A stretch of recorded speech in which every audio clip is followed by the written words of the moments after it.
Hello and welcome to Afterlife Topics and Metaphysics. This is Cyrus. Apologies if I've been slow to get new videos up lately. I'm going to get back on track. And tonight we're talking about one of my favorite subjects, which is the astral body.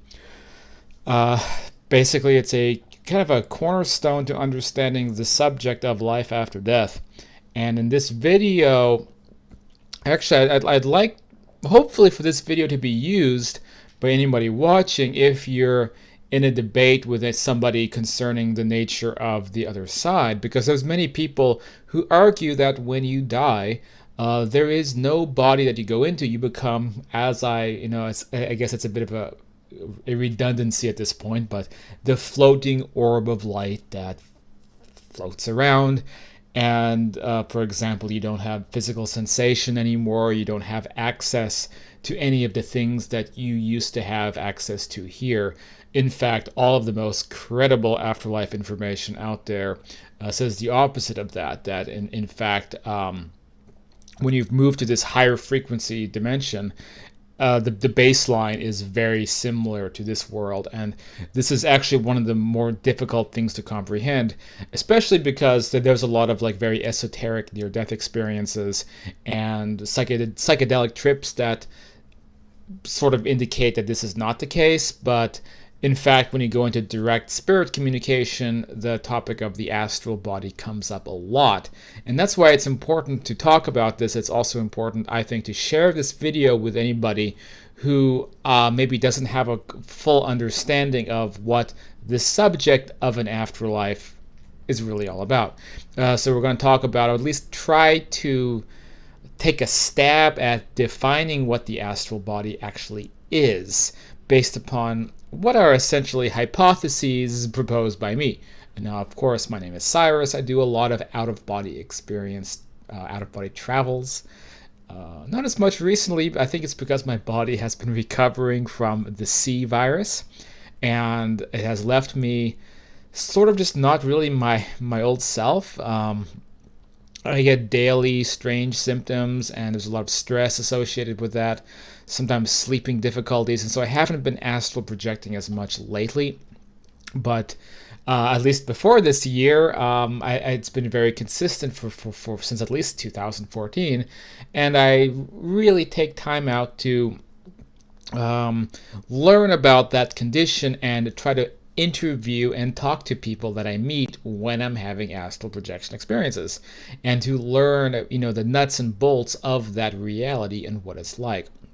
Many of these correlations also line up with near-death experiences. Now, NDEs can sometimes be very different, or they can be abstract or happening on a more exalted, more mental plane, but there's just as many NDEs that reflect the out-of-body experience where you are still in a what we could loosely define as a physical dimension with nuts and bolts, a body that possesses at the bare minimal the same abilities that we possess now. Okay, so let's go ahead and move into the presentation. Of course, before we go further, please go down, hit that subscribe button if you're new here. That helps keep this channel going. Sharing this video helps. Liking the video, leaving a comment tells YouTube that this channel is still relevant. It's a continual uphill struggle to keep the YouTube gods happy. If you want to help keep this work going, especially as I hopefully pick this channel back up more and work on new projects, then I encourage you to become a patron. Patrons can be involved at the $30 level to join the private classes twice a week, the private interviews. You can ask guests questions, work with me personally. I do coaching to help you learn to astral project and astral travel. And if you buy coaching from me, I'll throw you into the patron group as well as a bonus to that. So if you want to help keep food on my plate while I focus on this crazy field as sort of my full-time, I don't want to use the word job, but my full-time commitment, then I encourage you to sign up as a patron. That's afterlifetopics.com/university or the Patreon. The link is in the description. Okay, so let's continue into tonight's presentation, which is the astral body. Oh, I'm saying, what the heck is it? So what's very interesting is that everybody Well, not everybody, but I think most people have a conceptualization of what the astral body is because of pop culture. Pop culture, whether it knows it or not, is quite plugged into the astral body, and a lot of people have been exposed to this concept, probably from an early age. In fact, we're so exposed to it that sometimes we take it for granted, or we don't fully understand or think about what it is. And that's why on this video we're going to actually go down that rabbit hole and try to figure out, what are we talking about. So when we talk about pop culture in the astral body, we don't have to look any further than Hollywood. So here we have the TV show The Good Place. We can look in the bottom right side of the screen to see the presentation. So we have The Good Place, which is kind of a satirical show about the afterlife, and I haven't watched much of it. People tell me it's really good. I might get frustrated if it's presenting an inaccurate depiction of the other side. So sometimes I don't watch shows like this. But I hear it's a good show, and you have, of course, the great Ted Danson. You can't go wrong with Ted Danson. And if you'll notice, it takes place in the afterlife. So you die here. Then what happens? You're in the afterlife and you're still in a body and you look like yourself. So that kind of is just a given. So there's not much thought about, okay, well, so what happens when you go from having an existence here and you're in a body, then the body dies and decays? How can you have a clone of that body reappear? That happens in all afterlife depictions, whether we're talking about Dante's Inferno or the Old Testament, or we're talking about modern day TV shows. But there's not much thought about why that is or what that other body is. Well, what we're doing is talking about the astral body, and even on this TV show, these actors are playing characters who are possessing astral bodies. So it's just that the terminology isn't being used, but that's actually what that's about. So next film, we have Defending Your Life, the 1991 film starring some guy, as well as that one lady that for some reason I always forget her name. Yeah, I really should just check the name of the cast before I put this clip up there, or this image up there. But the point is, this is a film from 1991, and it was about, again, the afterlife, and this guy wakes up on the other side. I saw this film a long time ago. I remember they brought him scrambled eggs. He's like, these are the best scrambled eggs I've ever eaten in my life, and that's because you're in heaven and everything tastes better here and things are more exalted. And what's interesting is that there was a alleged potential spirit communication I had a couple years back, where I was told by potentially a spirit living on that side to watch this film, because she said that it's fairly accurate in terms of what their world is like. So that's some food for thought as well. How am I forgetting that lady's name? I mean, she's one of the most famous actresses of all time. Now it's really bothering me. I don't know. I'm going to be. I'll Google this as soon as we finish this. I have to get to the bottom of that. That's she was an adaptation and a zillion other films, and that's whatever. Anyway, Defending Your Life, 1991. Apparently, that's a accurate depiction of the other side. Again, what's going on? You die here. How is it that they're sitting on a couch and they're wearing white robes and all this? Well, they're depicting the astral body once again, but they're not using that terminology, and no one's thinking about how is it that you become a duplicate of the body you had before. Next, we have, of course, Robin Williams in What Dreams May Come. And this would be, to use kind of afterlife terminology, a film about his experience in what we would call a higher level astral plane, which would be defined as a more thought responsive environment. So the difference between that and these places is that now he's able to control the environment as if it was a watercolor painting, and just shape it and change the world, the environment, using his thoughts. That's called a thought responsive environment. Some people call this an upper astral plane. because it's more, to let use lack of a better term, magical.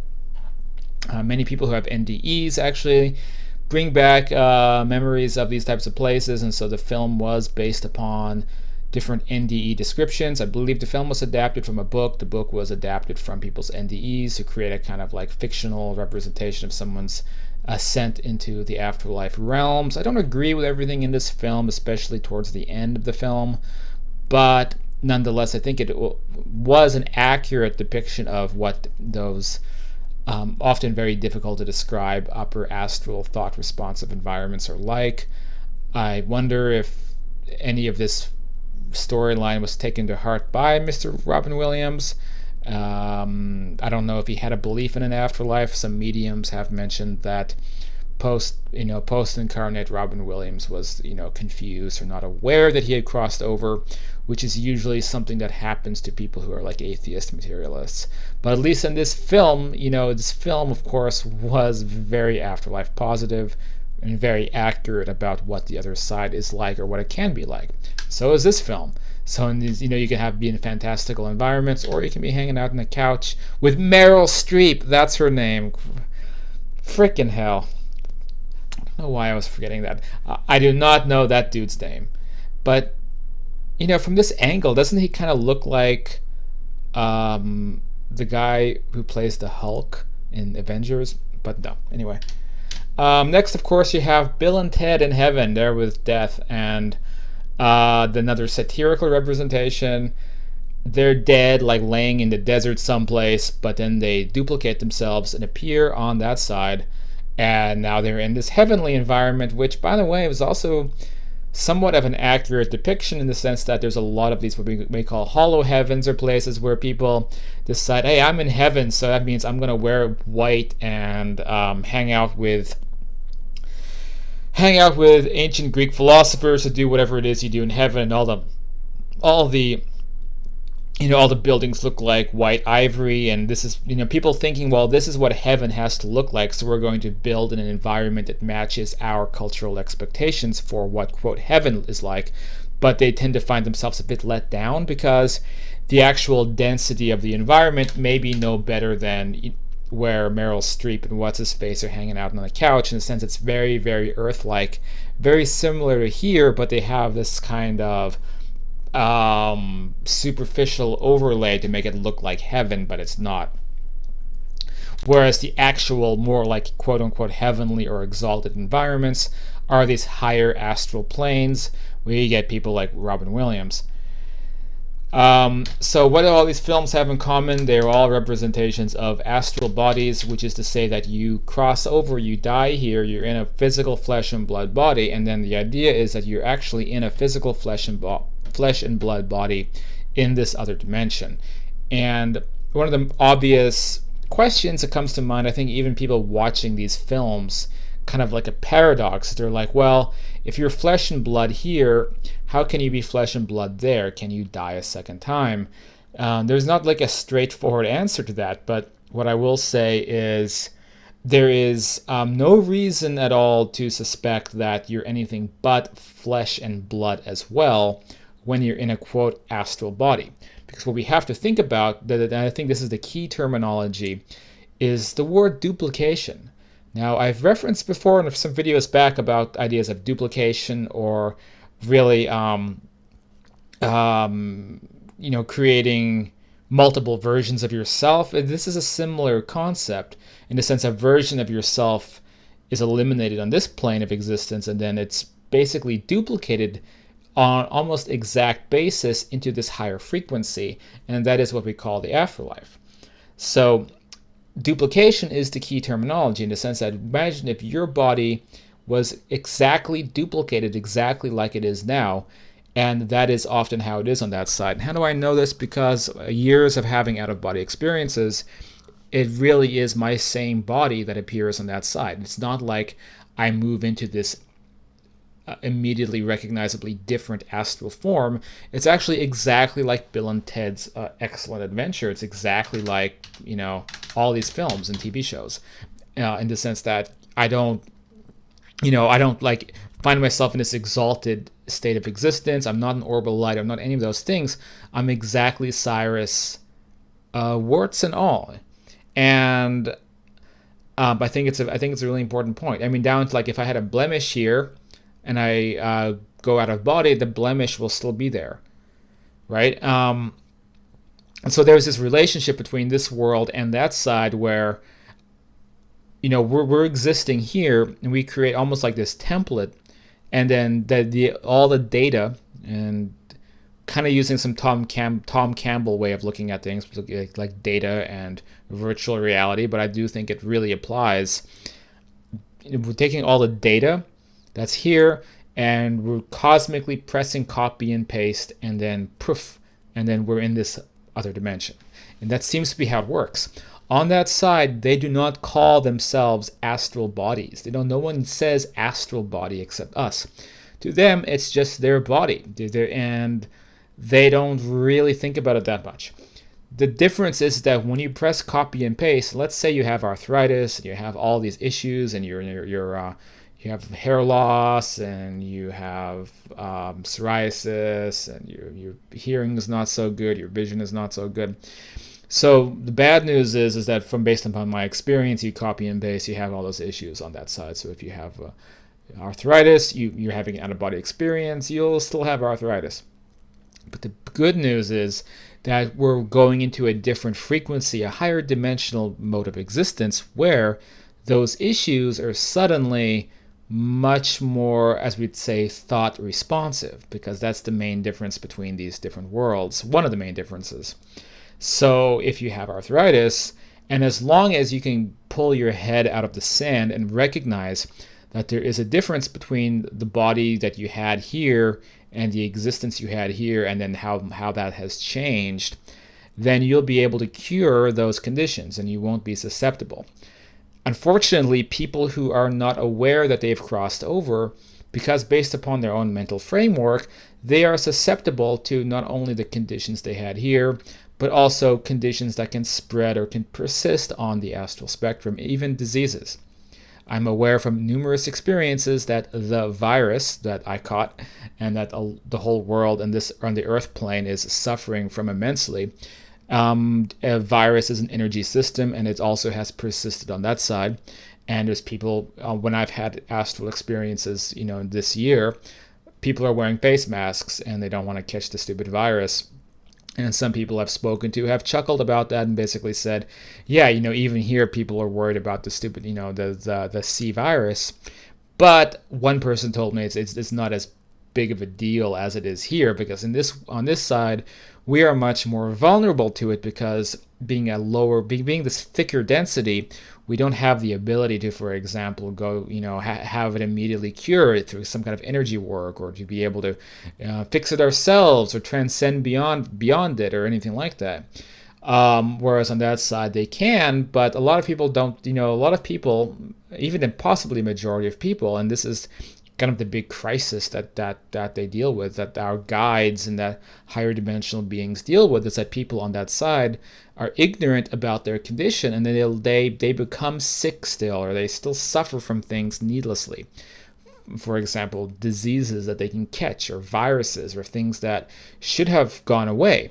Now, when you're in like this higher astral realm, like Robin Williams says, I don't think those issues are so are an issue whatsoever. But if you're like, I'd say the vast majority of people who cross over, and you're in this, what we call like a middle astral realm, which by the way is still has its own benefits and its own perks, and there's reasons why I may prefer this type of world over this type of world on a philosophical level, on being able to be challenged more and being able to have a different perspective about things and whatnot. So that means that there's advantages to this type of world compared to this type of world. But there's a reason why, this type of world, you wouldn't get illnesses or viruses or problems, because it's so thought responsive. Your body, you can change your own body as quickly as Robin Williams can change his environment as if he was painting it. And in a thicker density, then you might not be able to do something like that, in which case you have to work a little bit harder. in which case there is still a kind of like medical type system that happens there, and we see this a lot in these astral hospitals that people use to transition into that realm, where there's energy healing devices. I didn't put up a slide of the film No Solar, but if you've seen No Solar, there is a scene like in a hospital. They have these kind of like healing devices, and that's the type of technology that they use there to help people's astral bodies enter into like a tip-top shape. And if you don't do that, then you could be in a kind of a bad condition or be physically suffering on that side. But then the main issue is just that a majority of people cross over and they don't know the difference between these worlds. They don't know they've crossed over, they're ignorant, and then that's why they allow their astral bodies to still be affected the same way as this body. Of course, it leads to the one big question, which is, can the astral body die? And again, when people are ignorant about their condition, it can also open the door for like a kind of like second death, where a condition could quote unquote kill you and then you become a disembodied form. And so I've had many projection experiences where I've actually I've had this explained to me that here, we think of a ghost as something that's almost impossible to see or touch or feel, except on a rare occasion. On that side, if someone loses their astral body, then they become a disembodied version of themselves, essentially an invisible version, and they don't know what to do or how to get their body back, and so they end up just floating around and not being able to interact with anything, and still being present in the sense that, unlike here, a quote ghost on that side, you can it can directly affect the environment, pick things up, levitate things around, talk to you, but they're like, where's my body? I don't have it anymore. Because they convinced themselves that they lost their body because they're dead. And they don't know how to get it back. And some people reincarnate to get their body back. And again, you don't have to do that. You just have to raise your consciousness up a little bit so that you have some control over your environment and your apparatus that you use to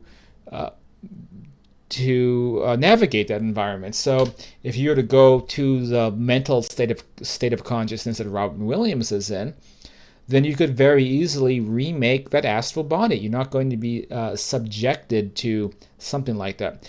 But again, unfortunately, many people, they just, no matter how hard, they can't get to this kind of state of consciousness. And so they can convince themselves that their astral body is destroyed, and then they will become a disembodied entity on that side, which again is a problem only if someone doesn't know any better. And the vast majority of people from this world who cross over, they don't know any better.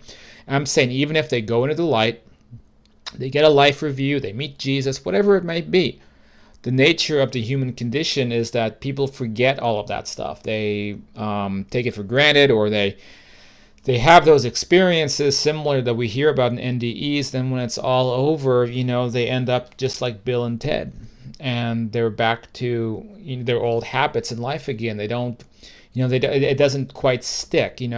Higher entities and guides, they try to show people the path so that you don't end up in a bad situation on that side. And so you cross over, and you might be met by a higher entity, or your source consciousness, or your higher self, or something like that may happen to you, and you may have a life review, and all these things will happen.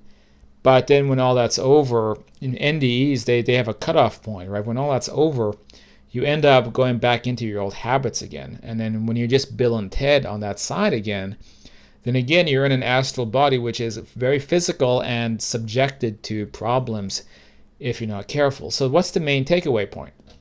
The main takeaway point is to be aware of these different mental conditions, that you have the ability to have control over your environment. And on these middle astral levels, where I'd say the vast majority of us go to, you're kind of a celebrity, when you have the ability to go between different planes of existence, when you can go to upper levels, middle levels, Jürgen talks a lot about this in his books, where Jürgen Ziva, like Multidimensional Man or Vistas of Infinity, he talks about how he can be coming down from a higher spectrum into this like normal earthly middle spectrum, and he will look like some angelic figure because he's radiating from the glow of that other realm, and people will be like ooh and ah, oohing and ahhing because of thinking that he has come down from heaven, so to speak.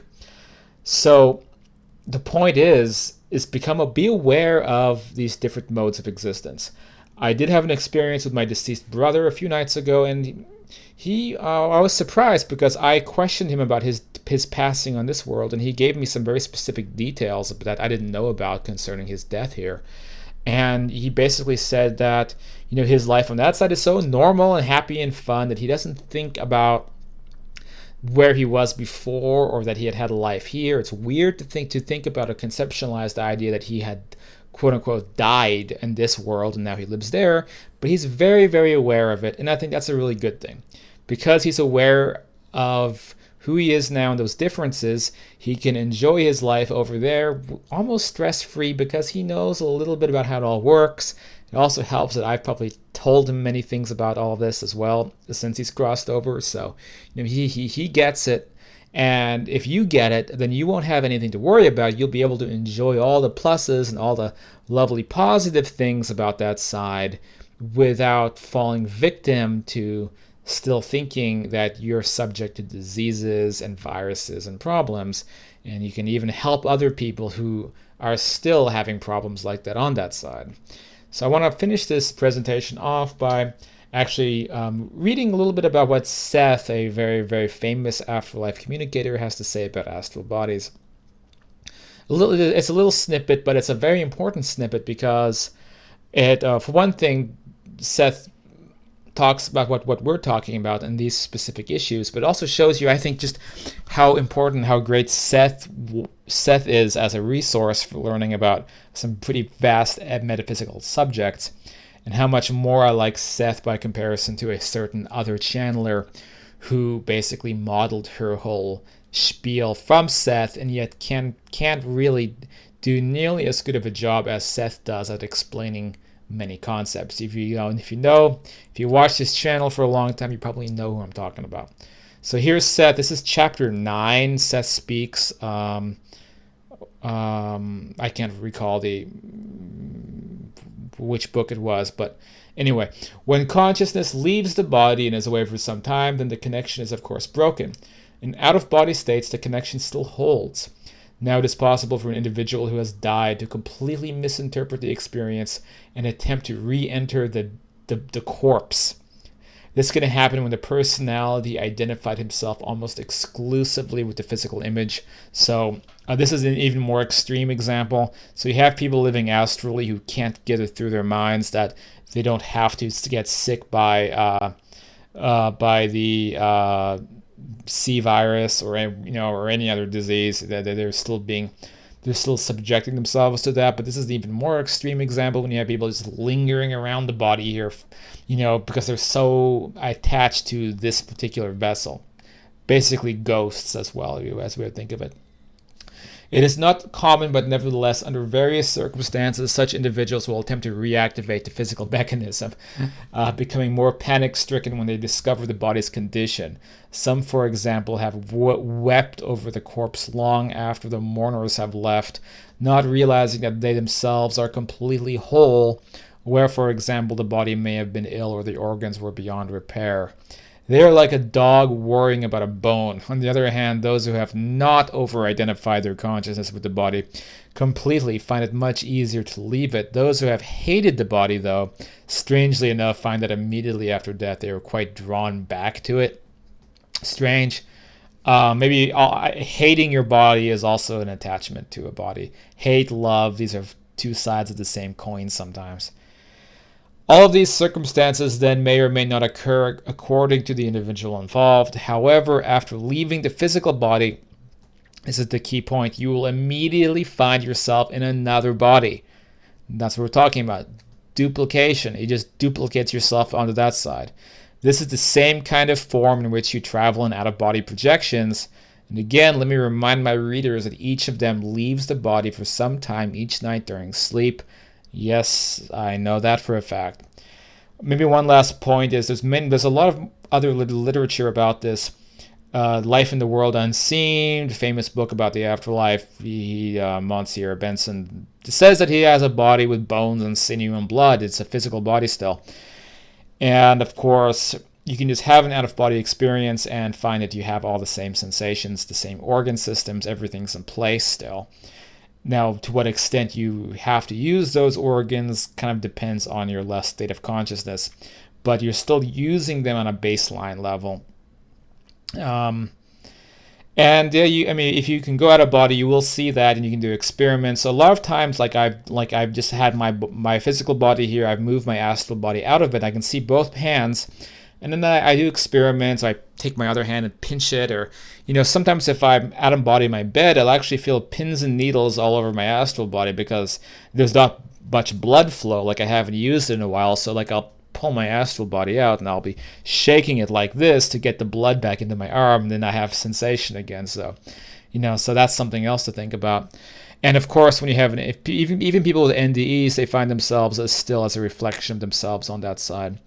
Now, one thing I will say is that as your consciousness expands, you still have an astral body, but it becomes, in my deceased mom's words, more of a reflection of your self-perception of yourself projected into that side. So the way you think about yourself is how your astral body tends to look. So if you think of yourself as very, very pretty and beautiful, then, you say, well, I feel pretty, oh, so pretty. Well, if this is how you feel, then you will be very beautiful looking. But if you think of yourself as being ugly and unwanted, nobody loves you, then you're going to look ugly and unwanted and unlovable.